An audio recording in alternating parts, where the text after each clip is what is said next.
अब आपको खबर दें फालिया से पहाड़ियां वाली से। Inspector general of police Punjab doctor Usman Anwar के विजन के मुताबिक खुली कचहरी के इनेकाद का सिलसिला जारी है। डिस्ट्रिक्ट पुलिस ऑफिसर रजा सफदरगाज ने की थाना पहाड़ियां वाली में खुली कचहरी, अवामी मसाइल सुने। Inspector general of police Punjab doctor Usman Anwar के विजन के मुताबिक पुलिस और अवाम के दरमियान फासले कम करने और अवाम को उनकी दहलीज पर इंसाफ फराहम करने के लिए खुली कचहरी का इनेकाद किया गया। डिस्ट्रिक्ट पुलिस ऑफिसर मंडी बहाउद्दीन रजा सफदरगाज में थाना पहाड़ियां वाली में खुली कचहरी लगाई, अवामी मसाइल सुने। खुली कचहरी का मकसद अवाम और पुलिस के दरमियान फासलों को कम करना है।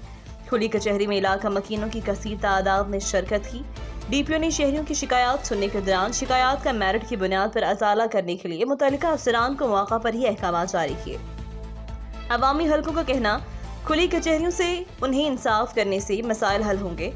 सारीन का कहना है कि डीपीओ को दी जाने वाली दरख्वास्तों पर अमल दरामद कम, जलालत ज्यादा है। अगर इंसाफ थाने की सतह पर दिया जाए तो इन खुली कचहरियों की जरूरत ही ना रहे।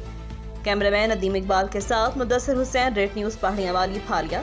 अब तक के लिए इतना ही। मजीद खबरों से बाखबर रहने और ताज़ा तरीन अपडेट के लिए विजिट करें हमारी वेबसाइट rednews.pk।